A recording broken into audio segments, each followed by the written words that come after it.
Ibadah haji merupakan rukun Islam yang kelima, jadi harus diniatkan dan diwujudkan dalam bentuk perencanaan haji. Niat sih sudah lama ada, tapi dananya belum ada. Insya Allah, dengan Arum Haji dari Pegadaian Syariah, niat dan perencanaan bisa terwujud dengan menggadaikan emas. Mulai dari 3,5 gram untuk mendapatkan porsi haji. Kalau belum punya emas untuk digadaikan, mudah kok. Tinggal buka aja tabungan emas di Pegadaian. Gimana? Mudah kan?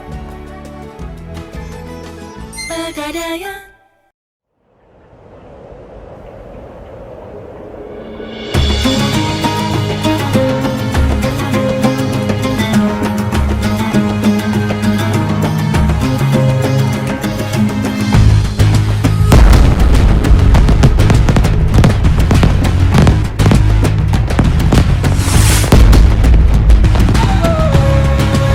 Sahabat Madani yang dirahmati oleh Allah Subhanahu wa taala, insyaallah pada pagi kali ini kita akan sedikit membahas hadis Arba'in An-Nawawi yang ke-12.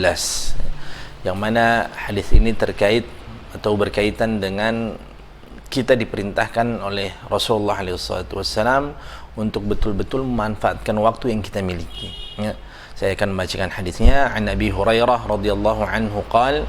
Hadis ini diriwayatkan dari Abi Hurairah radhiyallahu anhu, beliau berkata, qala Rasulullah sallallahu alaihi wasallam, bahwasanya Rasulullah sallallahu alaihi wasallam bersabda, min husni islamil mar'i tarkuhu ma la ya'ni. Di antara kebaikan keislaman seorang muslim, ya, di antara kebaikan seseorang di dalam keislamannya adalah tarkuhu ma la ya'ni, itu dia meninggalkan hal-hal yang tidak memberikan manfaat bagi dirinya. Haditsun hasanun, hadis ini merupakan hadis yang hasan, rawahu Tirmidzi wa ghairuhu wa hakadha. Jadi hadis ini merupakan hadis yang hasan. Ya. Sedikit berbicara tentang perbedaan antara hadis sahih dengan hadis hasan. Ya. Para ulama, para muhaddisin, mereka menyimpulkan bahwasanya perbedaan di antara keduanya, antara sahih dengan hasan adalah kalau sahih mattasala sanaduhu binaqlil 'adli ad-dhabit min ghairi syudzuzin wala 'illah. Ya. Yaitu hadis yang disampaikan kepada kita mattasala sanaduhu, yang sanadnya itu muttasil, bersambung. Mattasala sanaduhu binaqlil 'adli ad-dhabit, yang mana hadis tersebut dinaqal, disampaikan, diambil dari para rawi yang adil dan juga dhabit.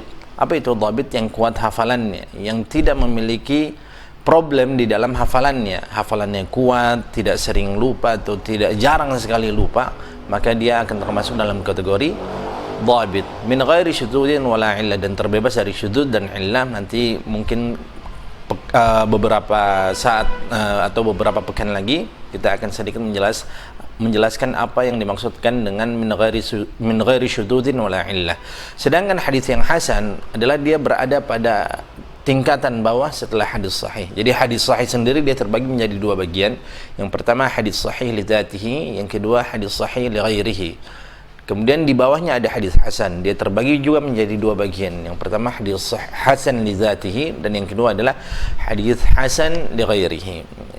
Yang menjadi titik perbedaan antara hadis sahih dengan hasan adalah perbedaan dari orang-orang yang meriwayatkannya, dari perawinya. Jadi ketika hadis hasan itu terjadi karena kekuatan hafalan yang dimiliki oleh mereka itu agak sedikit berkurang dibandingkan para rawi atau perawi yang meriwayatkan hadis-hadis sahih. Jadi hasan itu mereka memiliki agak sedikit lemah di dalam permasalahan dhabt, ya, dhabt. Jadi alladzi khaffa dhabtuhu, kata para ulama, yang hafalannya itu agak sedikit lemah dibandingkan yang meriwayatkan hadis sahih. Ya. Di sini Rasulullah SAW beliau menjelaskan min husni islamil mar'i tarkuhu ma la ya'ni, bahwasanya merupakan bentuk keislaman yang sempurna. Ya. Min di sini merupakan min at-tab'id lit tab'id, yaitu bentuk kesempurnaan keislaman seseorang, yaitu tarkuhu ma la ya'ni, dia meninggalkan apa-apa yang tidak memberikan manfaat baginya, apa-apa yang tidak ada sama sekali manfaat, faidah yang akan ia dapatkan ketika ia melakukan hal tersebut. Ternyata selama ini banyak sekali kita di antara umat Islam yang terjebak di dalam permasalahan ini, walaupun hal tersebut merupakan hal yang mubah, hal yang memang mungkin diperbolehkan bagi kita untuk kita lakukan, atau mungkin hal tersebut merupakan ranah yang syubhat, diperdebatkan keberadaannya oleh para ulama. Apakah hal tersebut itu memang benar-benar dihalalkan, ataukah hal tersebut memang benar-benar diharamkan, ataukah hal tersebut memang dia mubah tapi ada syarat atau lain sebagainya. Ketika kita melakukan hal-hal seperti ini, maka sebaiknya kita tanyakan dulu kepada hati kecil kita. Bukankah Rasulullah SAW, beliau juga pernah bersabda, istafti qalbak. Sebelum kita melakukan hal apapun itu, tanyakan kepada hati kecil kita. Karena kenapa? Yang namanya hati itu tidak akan pernah bisa untuk berbohong. Kalaulah mulut itu bisa berbohong, maka yang namanya hati, dia tidak akan pernah bisa berbohong sama sekali. Contoh sedikit, ya. Ketika kita sekarang berada pada bulan Ramadan, seringkali kita melihat bagaimana orang-orang itu mereka menyia-nyiakan waktu yang mereka miliki dengan melakukan berbagai macam aktivitas yang mungkin saja hal itu sebenarnya tidak memberikan manfaat yang begitu banyak bagi mereka, bahkan terkesan hal yang mereka lakukan adalah hanya untuk sekedar membuang-buang waktu saja. Contoh, banyak orang ketika melaksanakan puasa, terlebih ketika akan masuk waktu maghrib, banyak di antara mereka yang melakukan ngabuburit. Apa itu ngabuburit? Ya buang-buang waktu. Agar apa? Agar puasa yang mereka lakukan itu tidak terasa sehingga tidak lama lagi datang waktu maghrib. Kira-kira apakah hal ini merupakan hal yang memang dicontohkan oleh baginda Rasulullah SAW? Ternyata tidak. Bagaimana Rasulullah dan juga para generasi salaf, generasi terbaik yang berada di atas muka bumi ini, mereka betul-betul mencoba untuk memanfaatkan waktu mereka sehingga apa, tidak terbuang percuma begitu saja. Dan Allah Subhanahu wa taala juga telah menegaskan di dalam surah Al-'Asr, wal 'asr, demi masa. Karena kenapa? Ternyata banyak manusia, banyak orang-orang, bahkan orang Islam sekalipun, mereka terjebak di dalam permasalahan ini. Sehingga Allah Subhanahu wa taala sengaja bersumpah menggunakan nama makhluk yang beliau ciptakan, yang ia ciptakan pada saat itu, yang bernama Al-'Asr, demi masa. Dan tidaklah Allah Subhanahu wa taala bersumpah menggunakan nama makhluknya kecuali memang di dalam makhluk tersebut itu terdapat banyak sekali ibrah yang bisa kita ambil, yang bisa kita petik. Wal 'asr innal insana lafi khusr. Sesungguhnya manusia itu mereka berada di dalam kerugian. Termasuk di dalamnya yang mana Rasulullah telah menjelaskan hadis ini, min husni islamil mar'i tarkuhu ma la ya'ni. Berarti ketika kita melakukan atau terlalu banyak melakukan hal-hal yang tidak memberikan manfaat kepada kita, baik itu kepada diri pribadi ataupun kepada orang lain ataupun kepada agama kita, kepada Islam ini, ya, berarti kita akan termasuk dalam kategori innal insana lafi khusr. Karena kenapa? Pada ayat yang berikutnya Allah Subhanahu wa taala menjelaskan illal ladzina amanu wa 'amilus shalihat wa tawassaw bil haqq wa tawassaw bis sabr. Kecuali memang orang-orang yang mereka itu beriman dan senantiasa melakukan amal saleh, senantiasa melakukan amal saleh, wa 'amilus shalihat wa tawassaw bil haqq wa tawassaw bis sabr wa tawassaw bis sabr. Dan mereka saling menasihati, ya, di dalam permasalahan hak yang benar dan juga saling menasihati dalam kesabaran. Berarti memang di dalam syariat Islam ini kita tidak diperkenankan untuk apa? Buang-buang waktu percuma begitu saja. Coba kita lihat fenomena yang terjadi di bulan Ramadan seperti ini, ketika sudah mulai masuk pertengahan bulan Ramadan, bagaimana banyak sekali masjid-masjid itu yang mulai berkurang. Bahkan berkurangnya itu sangat signifikan. Karena kenapa? Karena setidaknya mereka tidak mengetahui tujuan kenapa Allah Subhanahu wa taala itu mewajibkan kepada mereka untuk melaksanakan ibadah puasa.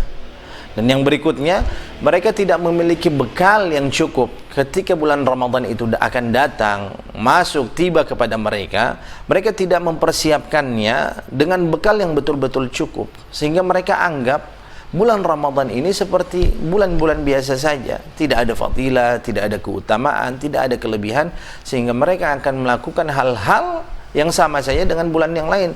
Bahkan terkesan yang mereka lakukan di bulan Ramadan ini hanyalah untuk apa? Sekedar buang-buang waktu begitu saja, tanpa memanfaatkannya dengan melaksanakan atau melakukan aktivitas yang lebih bermanfaat dibandingkan hal-hal yang lain, ya.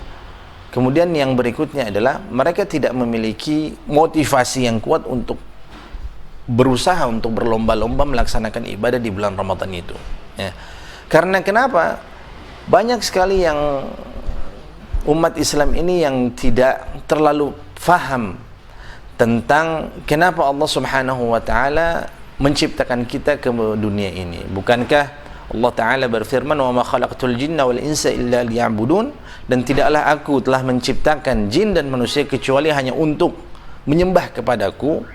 Bahkan di dalam surah Al-Mulk, coba kita lihat, mungkin seringkali kita membaca surah Al-Mulk ini sebelum kita melaksanakan tidur misalnya, karena memang hal itu dianjurkan. Rasulullah Subhanahu wa taala berfirman, "Alladzi khalaqal mauta wal hayata liyabluwakum ayyukum ahsanu amala." Alladzi khalaqal mauta wal hayata liyabluwakum ayyukum ahsanu amala. Di sini Allah Subhanahu wa taala menegaskan bahwasanya yang dipinta kepada kita sebagai umat manusia, sebagai umat Islam, sebagai anak cucu dari Nabi Adam, bukan hanya untuk mengerjakan hal-hal yang biasa saja, tidak. Tapi Allah menginginkan kepada kita untuk melakukan ayyukum ahsanu amala liyabluwakum ayyukum ahsanu amala. Mana di antara umatku, mana di antara hamba-hambaku itu yang memang mereka itu mencoba untuk memberikan suatu hal yang terbaik yang mereka miliki. Mereka optimalkan segala tenaga yang mereka miliki untuk beribadah kepadaku. Allah Ta'ala tidak menginginkan kita melakukan ibadah itu ibadah yang biasa-biasa saja, tidak. Rasulullah SAW beliau tidak menginginkan bagi umatnya untuk mengerjakan puasa yang biasa-biasa saja, tidak. Kalau hanya sekedar menggugurkan kewajiban saja, maka orang-orang munafikin jauh terlebih dahulu mereka telah mendapatkan hal tersebut. Tapi ternyata Allah Subhanahu wa taala dan Rasulnya tidak menginginkan hal itu. Ya, coba kita lihat bagaimana orang-orang munafikin ketika mereka hidup bersama Rasulullah. Mereka melaksanakan salat, mereka mengerjakan puasa, mereka membayar zakat, mereka menunaikan haji, tapi apa? Hanya sekedar menggugurkan kewajiban saja, tidak untuk mengharapkan hal-hal yang lain, tidak, tapi hanya sekedar untuk menggugurkan kewajiban yang telah dibebankan kepada mereka, itu saja.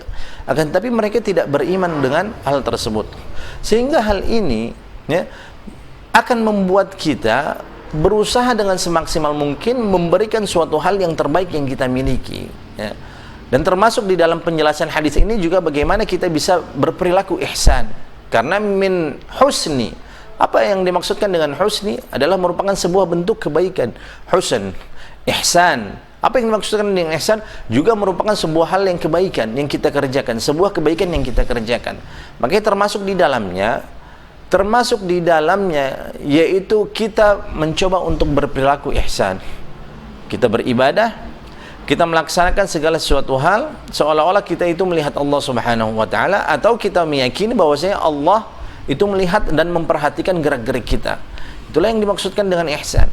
Sehingga puasa yang kita kerjakan bukan hanya menahan lapar, menahan haus dari terbitnya subuh sampai terbenamnya matahari disertai dengan niat, tidak. Bukan hanya itu saja yang diinginkan oleh Allah Subhanahu wa taala dan Rasulnya. Akan tetapi bagaimana memang hal-hal yang dapat mengurangi ibadah puasa sekalipun itu diperintahkan oleh Rasulullah SAW untuk kita lakukan.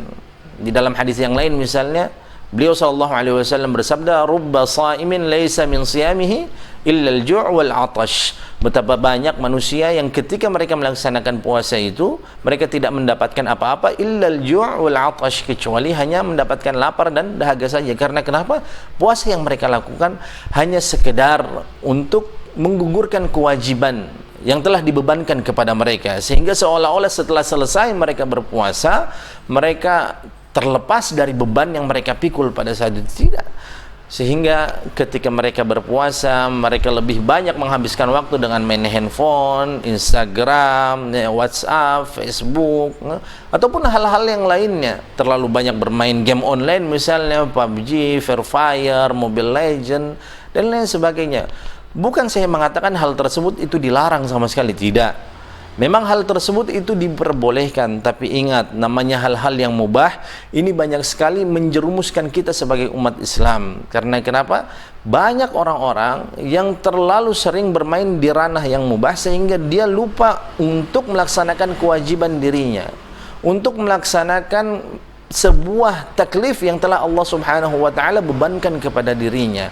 Coba kita lihat bagaimana bagaimana anak-anak kita ketika mereka sudah memegang handphone sampai lupa sekali waktu. Ketika orang tuanya memerintahkan untuk melaksanakan ini, mereka seolah-olah tidak mendengar. Ketika azan itu dikumandangkan, seolah-olah mereka tidak mendengar. Ketika kita panggil, mereka tidak mendengar sama sekali. Karena kenapa? Mereka terlalu asyik bermain di ranah yang mubah, padahal hal tersebut itu tidak memberikan dampak yang betul-betul memberikan manfaat bagi dirinya. Berikutnya apa lagi? Berikutnya misalnya nonton bola. Bukan saya mengatakan nonton bola itu tidak diperbolehkan sama sekali. Akan tetapi ketika orang terlalu fanatik misalnya dengan hal bola, sehingga apa saja itu harus dia menggunakan jersey bola, hal-hal yang berkaitan dengan klubnya, bahkan banyak sekali terjadi pertikaian, ya, yang disebabkan dengan terlalu fanatiknya seseorang dengan klub bola misalnya, sehingga dia lupa waktu, masih menonton pertandingan karena pertandingannya belum selesai, padahal subuh itu sudah dikumandangkan misalnya. Karena kenapa?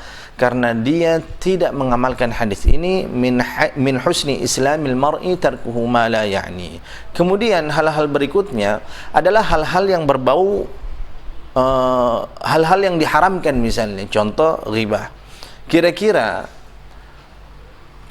orang-orang yang selama ini mereka terlalu sibuk, ya, mengurusi hal-hal orang lain misalnya, terlalu sibuk ikut campur di dalam permasalahan urusan rumah tangga orang lain misalnya, kira-kira hal itu akan memberikan dampak bagi dirinya atau tidak, ya?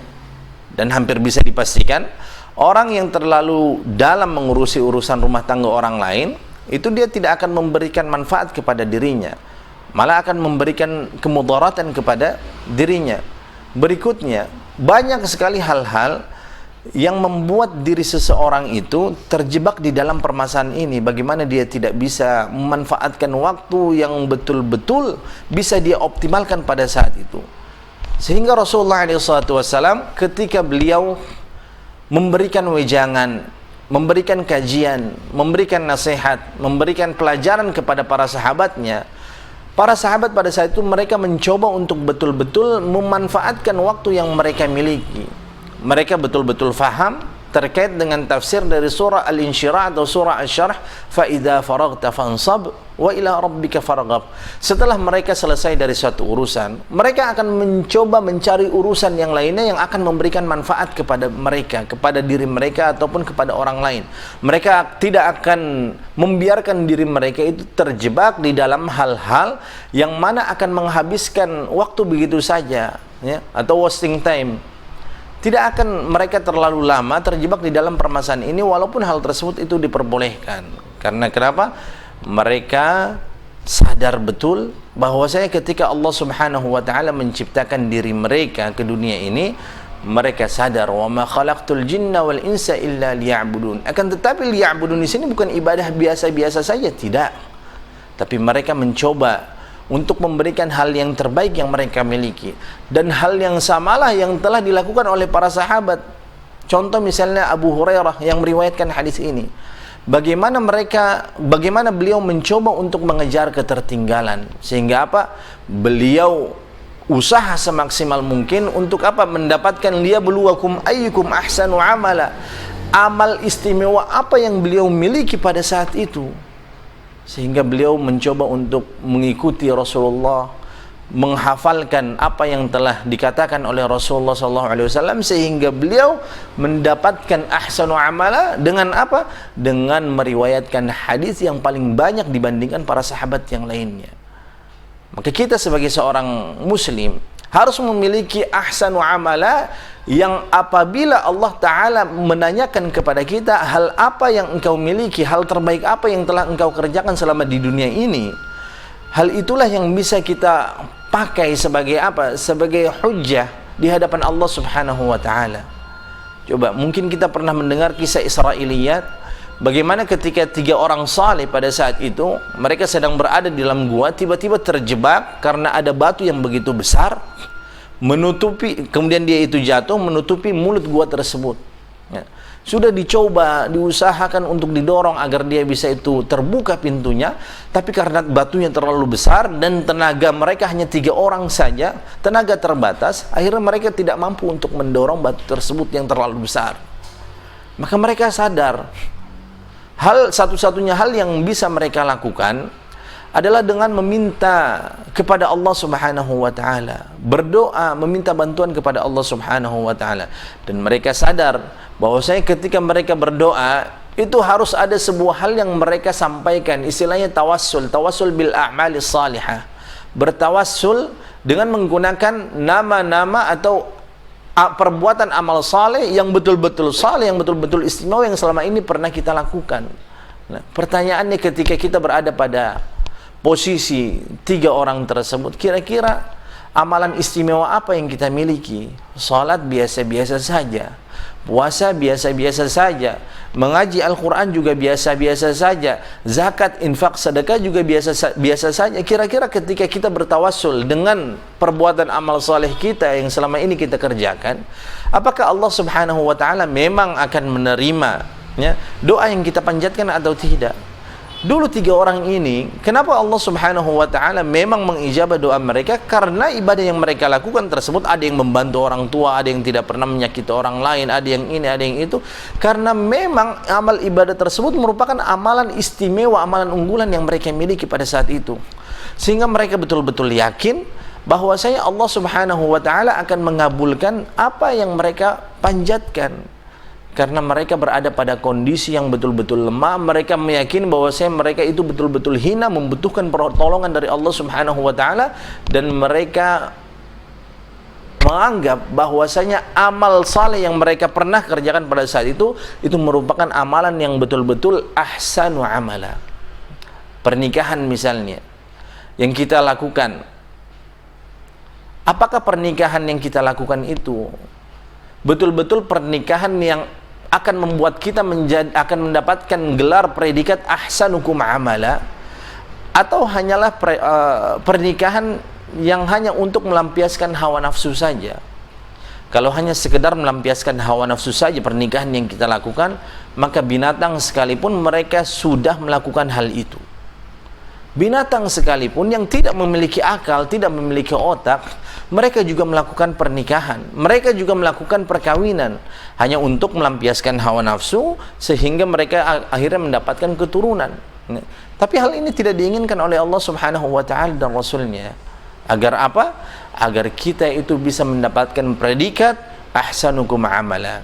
Di antara cara agar kita itu bisa mendapatkan predikat ahsanukum amala, yaitu dengan memanfaatkan waktu yang sebaik-baiknya dengan mengerjakan amal yang betul-betul memberikan manfaat kepada kita. Berikutnya, sedikit contoh yaitu tentang permasalahan debat misalnya.